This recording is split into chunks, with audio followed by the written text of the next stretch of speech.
Okay, good evening, everyone. Welcome. Thank you for coming and joining us for the learning of Teres Hashem, Be'ezras Hashem Yisbarach.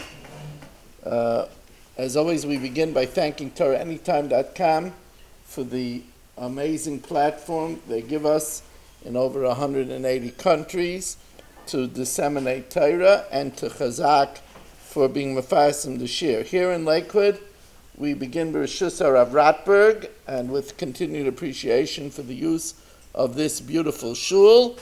And we thank all of you for coming and making this year possible. We welcome also all those that are joining us via Zoom, and of course on Koroloshin as well. Tonight we have two special sponsors. Actually, it's one sponsor and one person who sponsored multiple weeks. We have Dr. Goldsman, Dr. and Mrs. Yitzhak and Shoshana Goldsman, old wonderful mispalim of mine for many, many years in Staten Island. And Yitzhak and Shoshana are sponsoring tonight's shir. Lili Nishmas Yitzchak's father, Avram Leib ben Naftali Hirsch. The Shama should have an aliyah, should be Meltz Yosher, for the family, for all of us and all of Klal Yisrael. And we learn L'havdil ben Chaim L'chaim L'refu Shalema for Mordechai Tzvi ben Sara Rachel, should have a refu Shalema b'sech Sharcha L'Yisrael.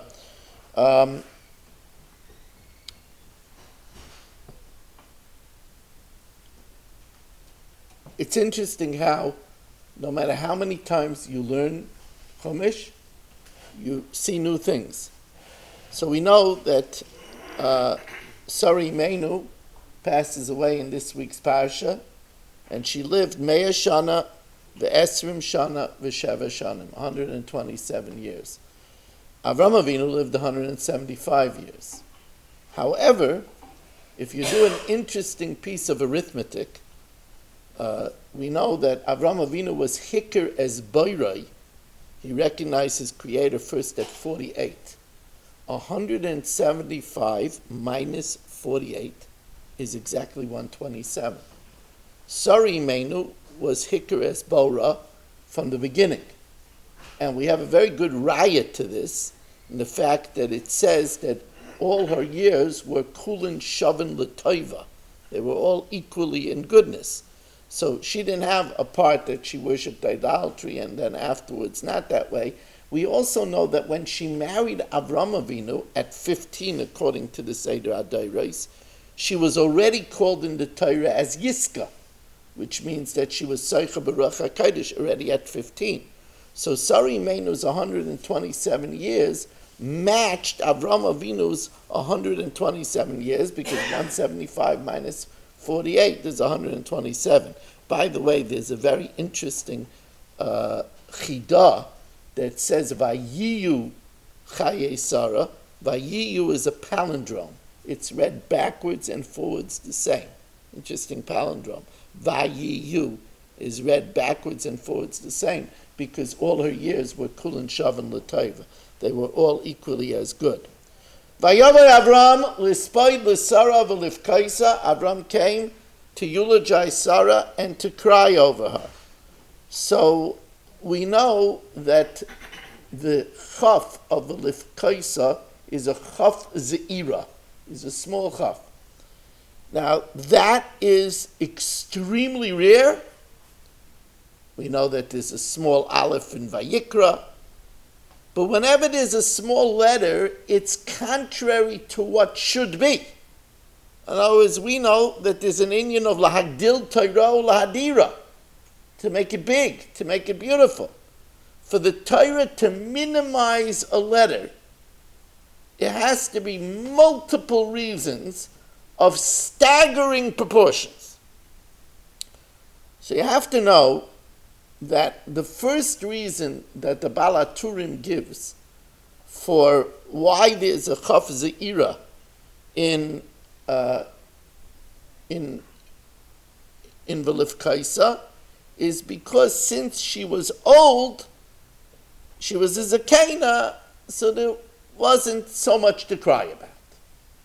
Now, the simple meaning of this means that when a young person dies, then we cry about the loss from the norm, that the person lost out on what everybody else gets. So but she was old, so it's not, anyway, everybody has to die. So therefore, there's not much to cry about. We know that in reality, it's not that way.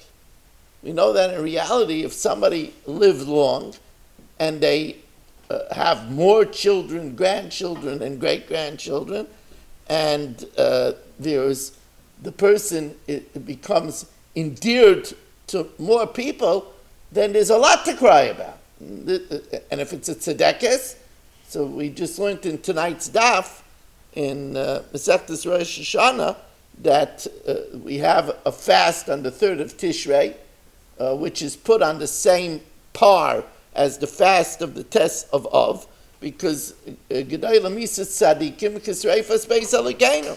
So there's certainly a lot to cry about. So what does it mean that there's a small chaf?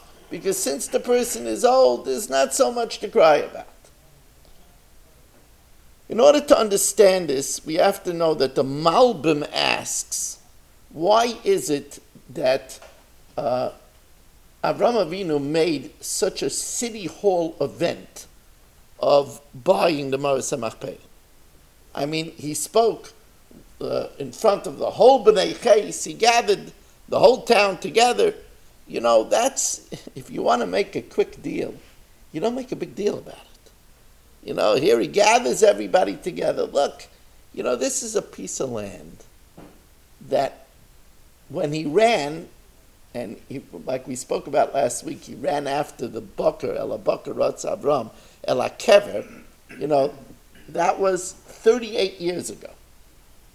Because at that time, Sara was 89, now she's 127.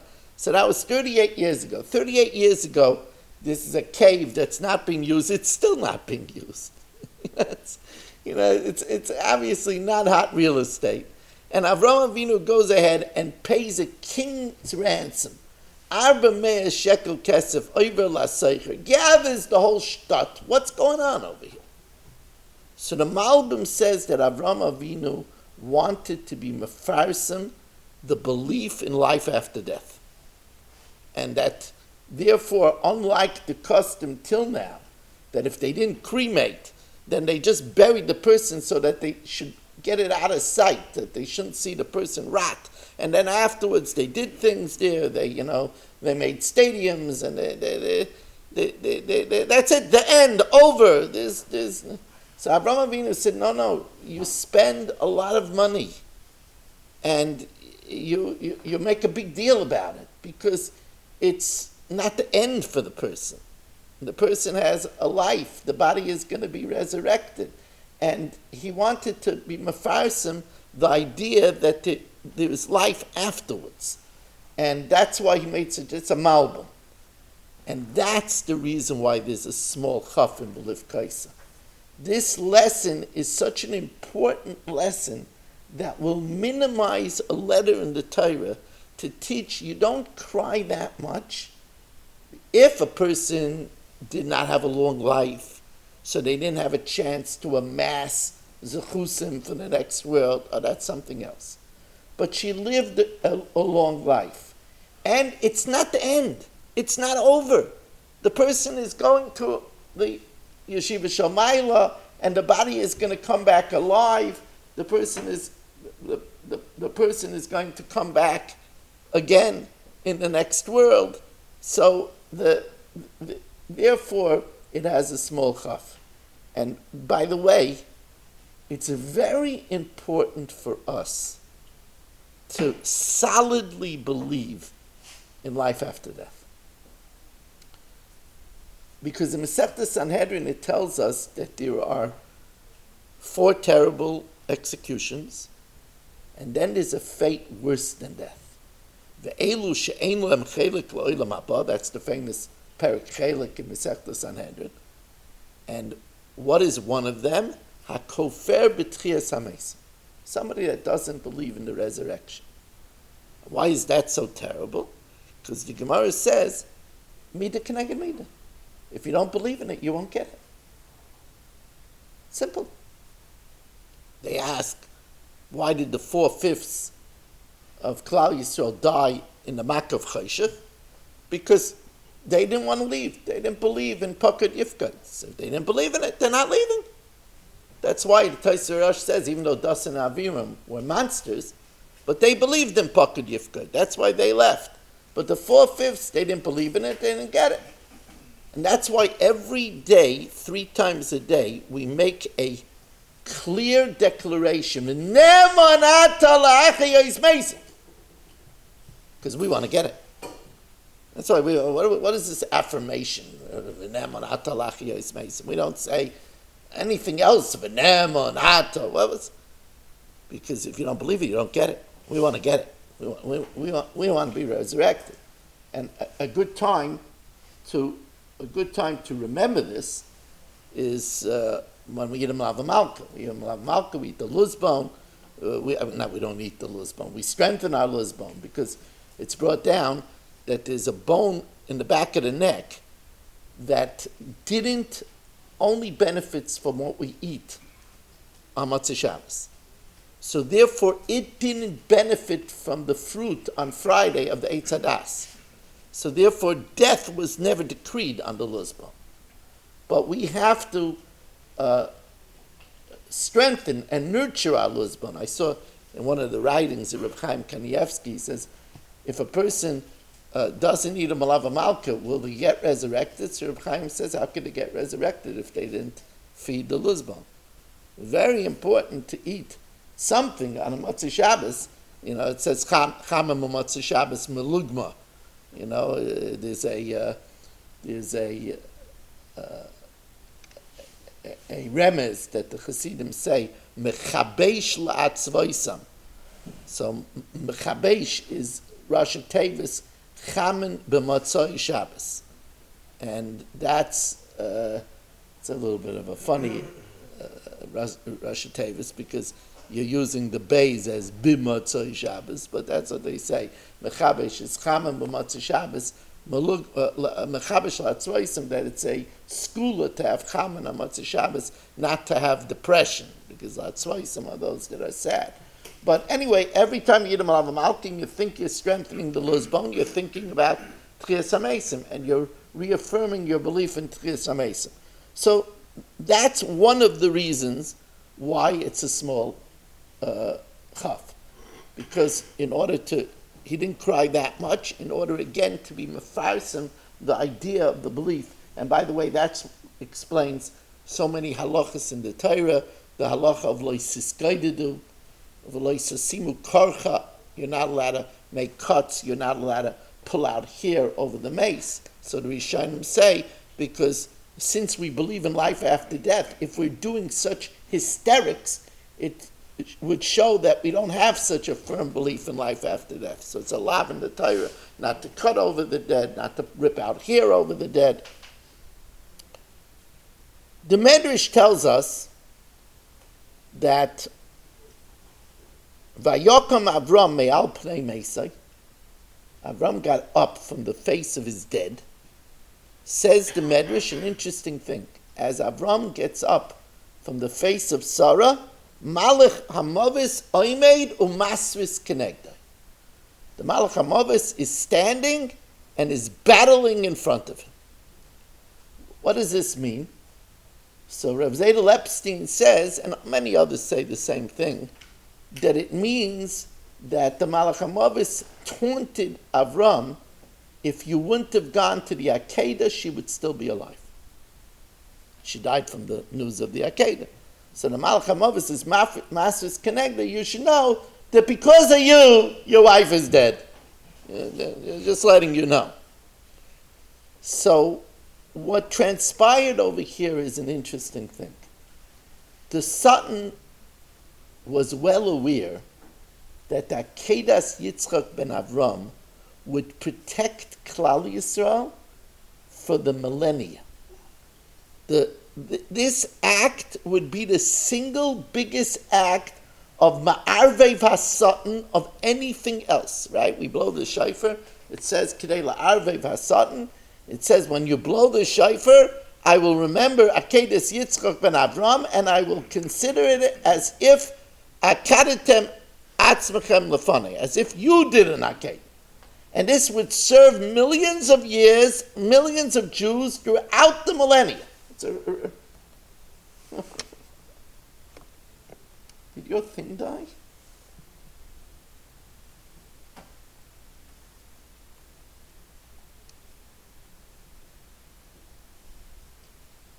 Oh, they're still here.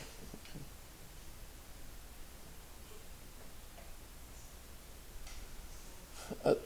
This would serve million of Yidden throughout the millennia. So the Satan tried whatever he could do to stop it. First, the Satan tried to convince Avraham Avinu, what are you doing? Are you out of your mind? You're going to lose your life's work. You battled against barbaric human sacrifices. You're going to be called the biggest hypocrite in the history of mankind. Then afterwards, when that didn't work, he told Avraham Avinu, there's a river blocking that place. You'll never get there. And he caused a raging river. And that's what it says, that one of the reasons why we go to Tashlich on Rosh Hashanah is to remember the raging river that was in the way. And you can't hear me. Okay. You can't hear me.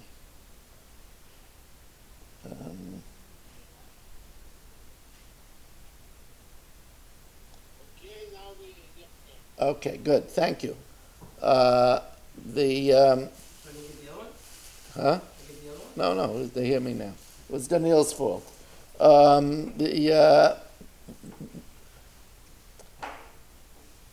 When the Satan failed, he didn't give up. You have to know that that's the meaning of Yetzer Hara Doima L'Zvuv. That the Yetzer Hara is like a fly. A fly is bzzz, bzzz, bzzz. Yetzer Hara never gives up. What? You can't hear me? You're on mute, bro. You're on mute. You're on mute. Can you hear me now? Can you hear me now? Hello? Yeah. Yes. Oh, okay, good. Okay, Yes. terrific.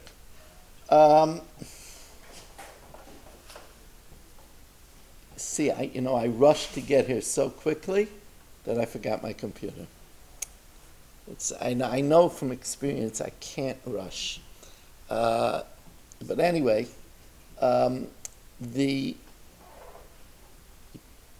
everybody can hear me? Yes. Good. It's wonderful to have everybody. We have somebody in the waiting room here. Okay. Now, the Satan doesn't give up. Now, there's a famous pasuk that we say in davening, "V'haser Satan milfanenu mi'achareinu." The simple meaning of this pasuk is, "V'haser Satan milfanenu" means that Satan is standing in front of us, saying, "Don't do it. Don't get up for Shabbos." And the Satan is behind us, pushing us. Yeah, scream at home. Right? That's us and Satan milfanenu mi'achareinu. Rav Chaim Pelagi says, "V'haser Satan milfanenu." It's interesting. He says a remez that what are the letters before Satan? This is really interesting. The letter before Shin is Reish. The letter before Tes is Ches, and the letter before Nun is Mem. So if we remove Satan for what's lefanenu, instead of Satan we get Rachim. That's a famous word from Rav Chaim Pelagi. There's another meaning of Haser Satan Lefanenu Me'achareinu, and that is the Satan before tries to get us to sin. If he doesn't succeed, then he tries to get us to be proud about it afterwards. Look at me. I'm above that. Not like the lesser folk. Yeah, I don't talk in shul. I'm not like the other people. Right? So that's also a trick of the Satan. But there's another meaning, and that's what's playing out over here. If the son couldn't win with Avram, he doesn't want it to be with Dairis, the schus of the Akedah. Perish the thought. He's going to have to get Avram Avinu to be Toya al Rishonis. He's going to have to get Avram Avinu to regret it. So what does he do? He shocks Sara Imenu. She passes away, and now he tells Avram, look what you caused. Avram should say, oh, I didn't do it anyway. If I went to God, the Rebbeinu Shalom would have understood, and I would have had supper with Sara tonight. Ooh, then he would have regretted it, and then there wouldn't have been the schusim l'dayrei dairos. So therefore, Avram Avinu deliberately, there was a chav ze'ira to make it clear, to show that I don't regret it. I'm not crying hysterically, that nobody should think I'm regretting what happened at the arcade. Now, you should know that anything that we say about the small chaf is only a drop in the bucket. There's so many reasons why the chaf is small that we could spend a lifetime on it. Now, you might think that's an exaggeration, but it's not. Ein cheker l'smunasa. That's why you have to constantly continue to learn over and over and over again. The Mincha Belula and the Chassam Sofer tell us that Avraham Avinu had a daughter. Right? It says that Hashem Berech es Avram Bakol, that he even had a daughter, and it says Bakol Shma, that Bakol was her name. Says the Mincha Belula that the daughter, we never hear that she married anybody. We never hear of any of her descendants. Says the Mincha Belula that the daughter died at this juncture. The same time that Sara Imenu died, Bakol died. And Bakol was very young because she had to be born after Yitzchak. Because if she was born before Yitzchak, then Sarah wouldn't have laughed about having a child. Right? So she was born afterwards, and she died now. If you take out the chaf from the Lif Kaisa, because it's small, then you read it ulabita. So Vayava Avram lispay l'Sara ulabita. But here is an amazing thing. The Medrash says Vayava Avram lispay l'Sara v'Lif Kaisa. Asks the Medrash Vayava Avram, from where did he come? Vayava Avram came. Memi basa, from where did he come? Says the Medrash, he came from burying Terach, his father. So Terach has just died. So what we have over here is Tokfu alav tzaros. He loses his father, his wife, and his daughter. And here we have Tziddik Hadin. And that's the small chaf in Vilif Kaisa. You would think that Avram, Hashem, what are you doing to me? You take my wife, my daughter, my father. What are you doing? No, chaf ze'ira. Doesn't have any kindness under Rebbeinu Shalom, and he's mastik es adin.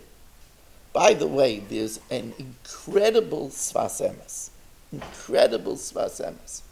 The Sfas Emes says, when it says, Vayoretz Lavan el ha'ish, that Lavan ran to Eliezer. Sfas Emes, such an interesting Sfas Emes. Yeah?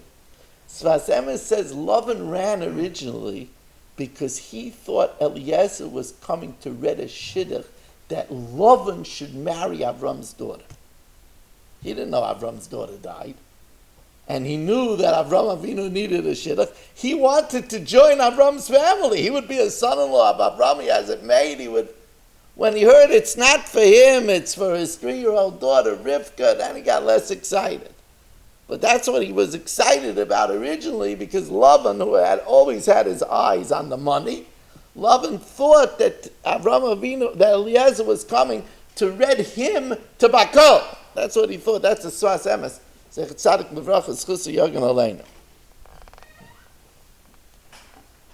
However, let's dig a little deeper over here. Vatama Sara Bekiryas Arba. Sara died in the city of 4. So we have the famous Rashi, Lama Nismacha Hakeda Lemisa Sara. Why is the Hakeda put next to Misa Sara? Sha'al Yedei, because Sha'al Yedei, Rashi says, Besuras Hakeda, Porcha Nishmasa. Because of the news of the Nekeda, her soul expired. The question is, Avnei Nezer, the Heilige Sakachava, asked the question, Ai shluchei mitzvah in Nizaka. How could it be that something bad should come out from the Akeda? That Sara Aminu should die from the news of the Akeda? We have a klal that shluchei mitzvah in Nizaka.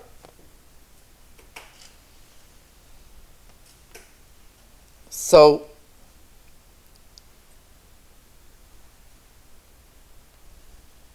some say, it's a very simple answer.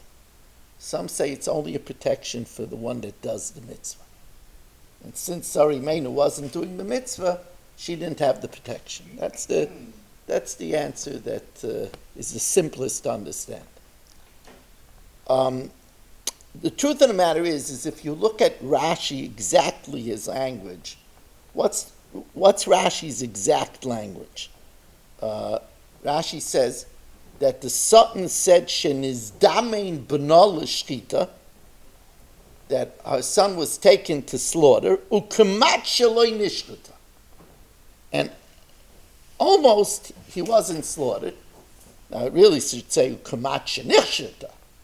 It's u'kemat sheloi nishchita, parcha nishmasa. So the Sifsei Chachamim explains Rashi to mean that they told her that her son was taken to Shchita, and before they got a chance to say Shaloi Nishchata, that he wasn't slaughtered, before she heard that, she was so shaken, Parcha Nishmasa. That's the way the Sifsei Chacham learns Rashi. Others, however, say that to the contrary, she was told that he was slaughtered, and she was happy that her son was right to be an Eila Tamima, and both her son and her husband passed the test, and she passed away b'simcha. Others learned that when she was said, no, he didn't die, she passed away b'simcha. Either way that you learn in that way, then it's not a kasha, because there was no nezik. Right? It says, shlucha mitzvah in nizakan, if she died b'simcha, so then there was no nezik. Lamaisa is that you should know that there's a medrash in Vayikra Rabbah. It's amazing that everybody knows this about David HaMelech. They don't know it about Sara Imenu. We all know the medrash that David HaMelech was supposed to pass away on Shabbos, and when it came his time, the Malach HaMavos couldn't take him away because he was learning Torah and the Torah was protecting. So the Malach HaMavos had to make a noise, and he went to see what the noise was, and he was distracted, and that's when the Malach HaMavos swept him away. In Vayikra Rabbah it says, V'chein Sara Imenu, hoisekes b'chesed yoimam v'loyla, and the Malach HaMavos couldn't take her away, so he had to distract her in order to be able to take her away. The Medrash in Vayikra Rabbah says it was the same mechanics as by David HaMelech. The big kasha, however, is when it says by Yaakov Avram al Pnei Mesai, Chazal tell us that Avram wanted to see if she was worthy to be buried in the Maras HaMachpelah. Because the only one that's worthy to be buried in the Maras HaMachpelah is somebody that was Meis B'Neshika. And for the first time it dawned on me that this could be another reason why Yaakov didn't bury Rachel in the Maras HaMachpelah. And so, Yaakov said to Yosef, I know that you have a tain on me that I didn't bury your mother in the Maras HaMachpelah. Now, we know that our explanation is always that she had to be there b'derech Beis Lechem because Rachel mevaka al baneha. Lamaisa is Rachel Imenu passed away in childbirth. So if you say that she didn't die b'neshika, then she couldn't be buried in the Maras HaMachpelah. Lamaisa is it's brought down that there are 3 drops on the knife of the Malach HaMavis, and one of them causes the face to turn green and begin to decompose. He saw that she didn't have that evidence of green. She knew that she passed away b'neshika, so then he was able to start negotiating to bury her in the Maras HaMachpelah. However, then it's a very big kasha. Which one is it? Did she die from the besura of the Satan and parcha nishmasa, or did she die b'neshika? Which one is it? It's very difficult to understand. Furthermore, Rabbi Yaakov Kamenetsky says that she didn't die as any kind of a punishment, because he said that Sara Imeinu died at 127. Sara Imeinu died at 127. Because of that, Yitzchak gave the brachas to Yaakov at 123, even though it was very far from his deathbed. His deathbed wasn't until Yitzchak didn't die until he was 180. Why did he give the brachas at 123? Because the Gemara tells us that you should be afraid 5 years before the death of a parent. And since Sara died at 127, 123 was 5 years before, and therefore that's why he gave the brachas. But wait a second. Says Rabbi Yaakov, that's only if a person died at their kates, and not if they died because of earlier because of a sin. So if she died because of some kind of a sin of parcha nishmasa, because of the Satan, then how could Yitzchak be concerned of that? That's again a proof that she was takameis b'neshika at 127. So what's with Rashi? So here you have the Sefer Hasidim, who says... They said it's off again. It's off again?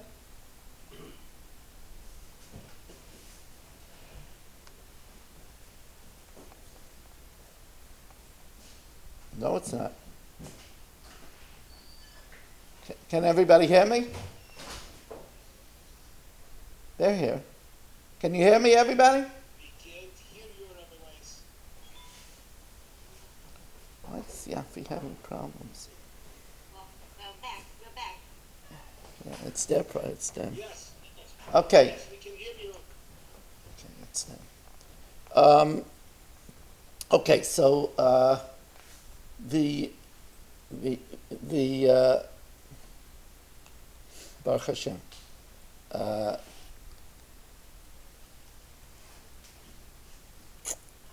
The Sefer Hasidim says that Sara Imeinu had to be lied to by the Satan, that Yitzchak was taken to be shechted, and was shechted because Shbat Sara, because Sara Imeinu lied, so to speak, when she said, I didn't laugh. And it says 4 people are not zeicha to greet the Shechina, and one is Kata Shakrona. So therefore, in order to be Meis B'neshika, which is, of course, the biggest greeting of the Shechina, she had to have any vestige of a lie erased. So first the Satan scared her in order to erase that sin, and then Parcha Nishmasa B'misa B'neshika. Others, by the way, say a little bit different, that she had to die from a shak because she laughed. So since she laughed, she was punished with a pachad. That punishment cleansed her in order that she should be able to be meis b'neshika. Reb Chaim Kanievsky answers the question of shluchei mitzvah and nizaken a little bit differently. Reb Chaim Kanievsky said that her being happy about the Akedah allowed her to have a chelik in the Akedah, so that men and women both have a chelik in the Akedah. And in that way, the in that way, it's a medrash, and only Rav Chaim could pull out such a medrash. It's in Koheles Rabbah that somebody that dies b'shas mitzvah, malalav akosav ki'ilu kayim kol ha'Torah kula.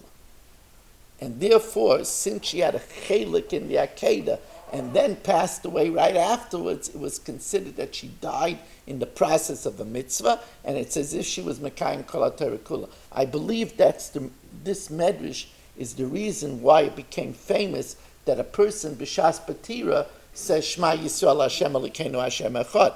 So, of course, the greatest mitzvah is Kabbalah Sol Malchus Shemayim and acceptance of Amunah and Lo Yelecha Elohim Acherim, that's the Echad. So that makes a person Meis B'shas Mitzvah, and it's as if they're Mekayim Kol HaTorah Kula. The Thomas Sara B'Kiryas Arba, Sara passed away in the city of 4. The Sefer Tziyuni says that what's pshat in the city of 4? He says, Al Tikre Kiryas Ela Kriyas. She died because of Kriyas Arba, because she said the shame of the 4 letters and invoked the punishment of heaven with Hashem's name on Avram, Yishpod Hashem Beini Ubeinecha, and Kol HaMoisu Din Al Hashemayim Nenish Tchila. And that's the pshat that it's called Kiryas Arba. That's also the reason why the Baal Turm's second reason why it says a small chaf in the Liv Kaisa, because since she generated on herself that she died, therefore she was somewhat akin to a Ma'abed Atzma Ladas, and therefore he eulogized her less. But of course the simple meaning of Kiryas Arba is it's the city where 4 couples were buried. Adam and Chava, Avram and Sara, Yitzchak and Rivka, and Yaakov and Leah. Rav Miller makes a very big thing about this. Rav Miller says the fact that they were considered 4 couples even after death shows that marriage extends into the next world. Rav Miller used to say that that's why it's considered marriage is a long-term investment. He would say, make it work, because it's a long-term investment. It considered zugais even afterwards. That's the whole idea of Kiryas Arba. My Rabbi Ramosha, Zechtav Kosh Brachas Chus Yogan Aleinu, says something else about Kiryas Arba. He says it was a city of the 4 giants, and these 4 giants were very wicked, and because they were very powerful and very influential, they had a very big impact and were mashpia everyone around them. And it says that Sara Imenu, who was completely good, was not affected at all by these giants. And therefore, Ramosha says we learn from Sara Imenu how strong we have to be against the influence of the society that we live in. And similar to Kiryas Arba, we're living in a society that's so hostile and has such an easy way in reaching into us in so many different ways. The media is all around us. There's so many different ways how careful we have to be. So the question is, where was Yitzchak? Where was Yitzchak? He's the only son? Miraculous son at that? What do you mean V'yov Avram? What, Avram didn't share the pulpit by the hesped with his son Yitzchak? You know, a son can be maspid even on Cholamoid. An Einin can be maspid even on Cholamoid. Where was he? So the Medrash says that he was learning in Shem Ve'ever. So of course the question is, what do you mean learning in Shem Ve'ever? Come on, you have a mezinikel, you're a big Talmud Chacham, keep him at home. What are you sending him to Shem Ve'ever? So the Tiferes Tzion answers that it was Maisa Avos Siman Labanim. The Rebbeinu Shalom wanted to give a koyach in the Jewish DNA that parents could send their children away to learn Torah. You have to know, there's nothing like, a person is at home, there's little brothers and sisters, there's all kinds of distractions. He goes away to yeshiva, where there's a night seder, where there's a mishmer, where a person could be ligging and learning, but it's a tremendous sacrifice on parents. So that's pshat, that Avram sent to Shem Ve'ever, as a Maisa almost similar bonim to give a koich, just like it says that after Avraham Avinu, everybody had a koich to be a martyr. Because Avraham Avinu, with the Maisa of the Kivshan Eish, put that koich into the Jewish bloodstream. It's brought down that that's why that when Yocheved had it, Moshe Rabbeinu had 130, and Miriam had 123, and Aaron had 127, and Eldad and Medad had 129. It doesn't make a big deal in the Torah. Because since Avram and Sara already did it, it put that koyach into the Jewish bloodstream. So I said this in my shul tonight between Mincha Marav and Fairways, and I have a wonderful balabas, Reb Pur. He told me that with this vart he understands, he grew up in Australia. And his parents sent him away for 5 years. And it wasn't like today. He said he didn't even call. It was too expensive. All they had is letters. For 5 years! How do parents send away their child for 5 years? How does a mama send away a child for 5 years? That's because Avraham Avinu sent Yitzchak. That's why he wasn't there by the hesped of Sara Imein. Of course, there's another pshat, and that is that, as Rabbeinu Ephraim, one of the Rishonim, says, he was nitman in Gan Eden. The accepted pshat is 2 years. The Chizkoni says 3 years. So some say it's because he suffered some kind of an injury by the Akedah, and he was taken up to Gan Eden to be healed. But Rav Leibel Katz, Tzadik V'Brachas Chusi Yagan Aleinu, in his Oyel Aryeh says that he was taken up, that he shouldn't get an ayin hara. An ayin hara is a very dangerous thing. Rav was able to see in the cemetery, the Gemara says in Bava Metzia, that most people died from ayin hara. Out of 100, right? Most people died from ayin hara. Ayin hara, Yaakov Avinu said that they should go down to get to Yosef, to get crops, not because they didn't have crops, because Lama Tisro, why should people look at us and give us an ayin hara? Initially, the Shvatim went in through 12 gates. That's how Yosef had an excuse to accuse them as spies. He came in 12 separate gates. Why did they? They weren't spies. Why did they come in 12 separate gates? So some say they were looking for Yosef. But others say they were told to come in 12 separate gates, that they shouldn't get an ayin hara, such a family. They shouldn't get an ayin hara. So they came in 12 separate gates. An ayin hara is something that we should be very wary about. We should also be careful not to give people an ayin hara. Don't look jealously at people. And Emerson is, this will lead into something I really wanted to talk about. And that is, it says, as ma'oras hamachpelah. And the medrash that I cited last week, when Avram Avinu chased the Bakar Ratz Avram Ve'el HaKever, the Zohar says that Avram Avinu saw, besides the tremendous reyach and the or that came out of the Machpelah, he saw Adam and Chava laying, and with avukos kenegdam, with torches there, and he said, wow, I want to be buried here. And the lashon of the medrash is v'chomad, he desired likbar sham. It says in the siyum that we make in every Masechta, we say, b'shach b'cha tishmar alecha. When you lie, and the Gemara says that means when you lie in the grave after 120, tishmar alecha, the Torah will guard you.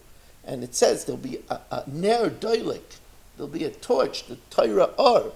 So Avram Avinu was chamad, asks the Avrei Nezer, the Heilige Sachachava, why wasn't Avram over on Leisachmoid? So the Mishra Shemen brings down that according to the Minchas Chinuch, who says that there's no Leisachmoid on a Ben Nayach, so there's no problem. According to that Shita, so Ephron was Ben Nayach, there's no Leisachmoid, so there's no problem for him to be Chamad. But he says otherwise, Taka, why wasn't there Aveira of Leisachmoid? There's a big machlokas in the Paiskim. Some say that if you offer to pay for it, and you don't force the person to sell it, there's no lois achmad. So that means that if I see Daniel wearing a very nice watch, and I like it, I say, sell it to me. I like it. I'm not over lois achmad. I'm offering to pay him. I'm not forcing him to sell it to me. I'm not over lois achmad. However, there are shittas in the Rishonim that say that you're over on lois sisava. You shouldn't be looking at somebody else and desiring it, right? Again, if you hold like the Minchas Chinuch Dash and Zloisach by base Re'echa, it's only by Re'echa, but not by a Ben Noach, then it's not a problem. But otherwise, and he blibes, the Mishra Shemen blibes, b'tzarech Ian on this. I was thinking about two other answers. Number one, it might be different over here since Hashem promised Abram the land. L'cha et nena. So since he promised the land, it's going to be his anyway. There's no Isser Loisachmai. The other answer could be is there's no Isser Loisachmai if the person that you're taking it from doesn't realize what it is. They wouldn't have sold it if they knew what was going on.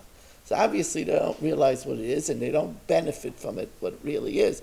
So then maybe there's no Isser of Loisachmai. Vayakom Avrami al pnei Meisai, vayidaber al bnei Ches. Interesting Rabbeinu Bachya over here. Rabbeinu Bachya says that Vayokom Avram me'al pnei Meisai v'yidaber al bnei Ches mikan kishe'odem medaber berabim shetzorech lamoid mipnei kavod hatzibur. So Vayokom Avram me'al pnei Meisai, he got up. Why? Because vayidaber al bnei Ches, because he was speaking to a rabbi. Now the Maisa is it's the custom that if the oilam is sitting, speakers sit. So maybe it only applies if the oilam is standing. But if the oilam is sitting, maybe the speaker can't sit. But one thing is clear, that it's important to give cover to a tzibur. Now this is another reason not to talk in shul. Even if you're not going to be careful because it's a makom kaddish, and you're not going to be careful because you should be davening. But there's also an Indian to have cover to the tzibur. And that's why now, as soon as coats start getting on the hangers outside, don't open the window. Even though you need a breath of fresh air to be alive. You need it. But it's covered at tzibur. Once this coat's on the coat rack, the tzibur is going to be cold when the window opens. You have to think about kavod hatzibur. You have to think about kavod hatzibur and not leave your tissue on the floor. Your kids eat candy. You don't leave candies on the table. And also there's an Indian of kavod hatzibur. You don't wear a hat during davening. That's fine. Some people don't wear hats.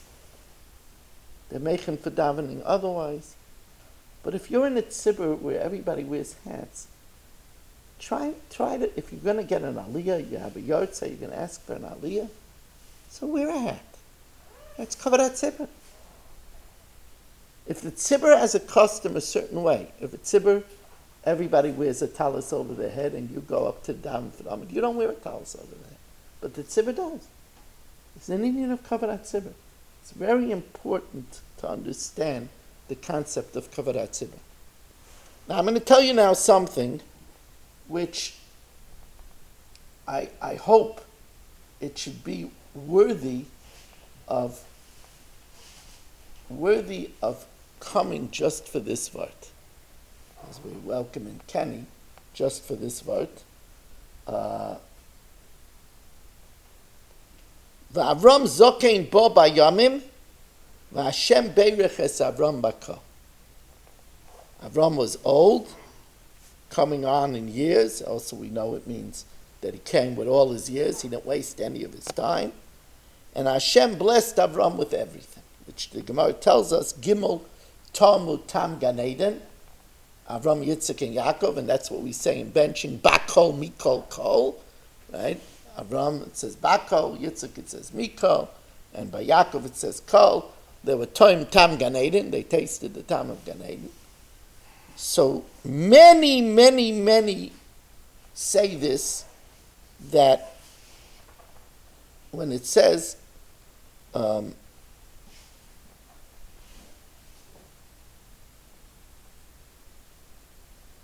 says Avram Zokein Bo Bayamim. Zokein Bo Bayamim is Seif Tevis Amen. Zokein ends with a nun, Ba ends with an aleph, and Bayamim ends with a mem. So Zokein Bo Bayamim is Seif Tevis Amen. To tell us that if you want to be a Zokein Bo Bayamim, you should be careful with saying Amen. And that's what it says. It's a Gemara that Kol Marich Ba'Amen Mamrichim Lo Yamav V'Shnaisav, which fits in very good. Shnaisav means that will be a Zokein Bo Bayamim. And Yamim means we'll have quality days. That's Tam Gan Eden. That's Hashem Berech Es Avram Makol. So it's Merumas in this pasuk. A lot of people bring these down. A lot of Admoirim, a lot of Litvisha, they all say the same siman. When it says Zokein Bo Bayamim, again, Zokein Bo Bayamim is Seif Tevis Amen. And Kol Marich Ba'Amen Marichin Lo Yamav V'Shnaisav. So what does it mean to be Marich Ba'Amen? Marich Ba'Amen, what does it mean to say a lengthy Amen? So the first thing it means is, Rabbeinu Bachya says, if I hear Baruch Atah Hashem Mekadesh HaShabbos, so a simple Amen is, I believe that Hashem makes Amen Shabbos holy. But a more educated Amen says, the Rabbeinu Bachya is also on the Baruch Atah Hashem. It's Rabbeinu Bachya. That you should say Amen not just to the Shahakol Niyah B'Dvaro, but also to the Baruch Atah Hashem. You're making it a more lengthy Amen. You're embracing more things. Another kavanah in Marich Ba'Amen is, let's say you hear Baruch Atah Hashem Shemei Tefillah. Now, by the way, answering Amen to Shemei Tefillah is a big commitment. It's a big commitment because many people really don't feel that Hashem is Shemei Tefillah. Because if they did, they wouldn't daydream during davening. So answering Amen to Shemei Tefillah is saying, Emunah, I believe that when I'm talking, Hashem is listening to me. I got Hashem's ear. But that's the first step in Amen. To be Marich Ba'Amen is to have in mind the second kavanah, which is Ken Yehi Ratzon, that Hashem should listen to our tefillah. That's a longer Amen. The first Amen is not a bad thing. Emunah, I believe that Hashem is listening. But it's brought down that there's a further kavanah. And that is when we answer Amen to Mekabetz Nidchei Amo Yisrael, Amen, I believe that's going to happen. And Ken Yehi Ratzon, I'm being Marich Ba'Amen. Now let me tell you a little bit more about Marich Ba'Amen. Of course, there are those that say that you should have in mind that Amen is B'Gematria 91, which is the Shem Hashem B'Kriyasai or B'Ksivasai, because Aleph Daled Nun Yud Kei Vav Kei equals 91. So you have in mind that Hashem is the Adon HaKol and Hu HaYahoy V'Viyeh, the ever being. Of course, you can't have this in mind in every Amen, but you could rotate it. You could.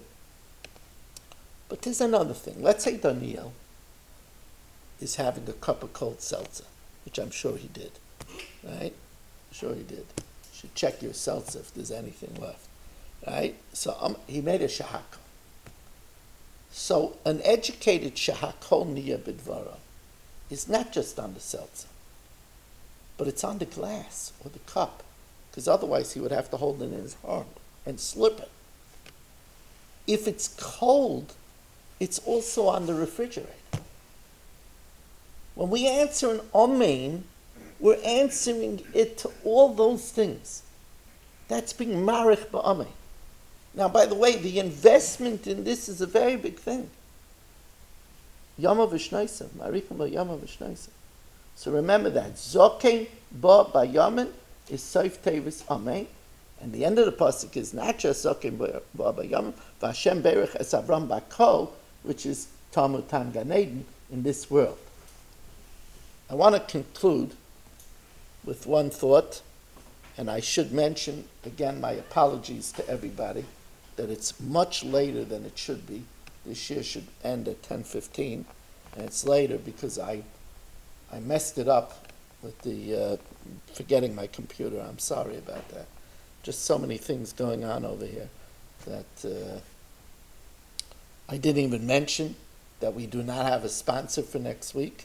So if you'd like to sponsor, 718-916-3100, 718-916-3100, rmmwsi@aol.com. You could text, you could call, has to be early in the week. Also, if you would like to get an email of this share, MP3 sent to you, you could subscribe for that service. I do it yet tonight after the share. Everybody should get it. Again, that's 718-916-3100. We also would be delighted if you joined us. If you live in Lakewood, we'd love for you to join us personally to my Daf Yomi every night at 2 Valley Stream, Lakewood, New Jersey, at 8 o'clock. 8 o'clock, we're probably going to start very shortly a Mariv before the share at 7:45, and then share at 8 o'clock. We'd love to have people join us for the Daf Yomi. It's a Masechta month club. We finish a Masechta now every month until we get to Yavamas. Again, to sponsor is 718-916-3100. I'm sorry, I meant to say that if you can't attend live because you're in Wisconsin, or you're listening from Croatia, or from Brazil, or from Cuba, or wherever people listen to on TorahAnytime.com. I get people, we had on the Zoom earlier this week somebody from Portofino, Italy. If you would like to join us with Zoom, you just go to zoomdaf.com, zoomdaf.com. So I always say, Mikan Shetikin Ein Sich Ala Tefillah, and over here Yitzchak was Mesakin Tefillah's Mincha. I always say that the Torah reveals to us what you should look for in a woman. You should look that she has an avas chesed like Rivka. But what about what a girl should look for in a man? And I always say that one of the things she should see is how the young man davens. Because the way a person davens is a litmus test of the Yiras Shamayim. And that's what Rivka saw. She saw him, she saw him davening. Now, it says that he made tefillas mincha, and it's brought down that right afterwards he got his shidduch.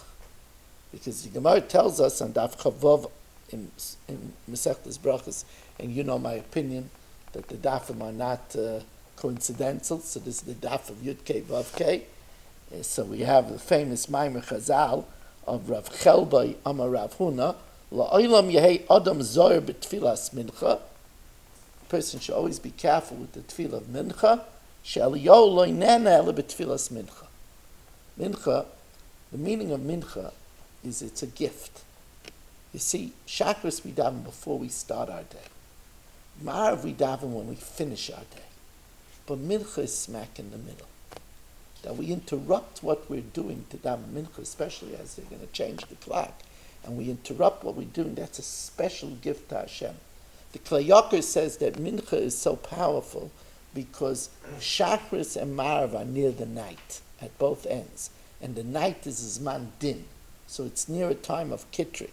But Mincha in the middle of the day is a time of Rachamim, and that's why Mincha is so powerful. And we see that the Shidduch came with Mincha. It actually says that Yitzchak was coming from the Maras HaMachpelah, and they bring him a car for this also, that there's an Indian for people that want a Shidduch to go to the Mekayim HaKadoshim and ask Hashem in the schus of the tzaddik that they should get the Basharta, and the tzaddik, of course, should be melitz for them. We want to thank you very much for coming and joining us, and wish you all a wonderful week, and everybody on TorahAnytime.com a wonderful Shabbos.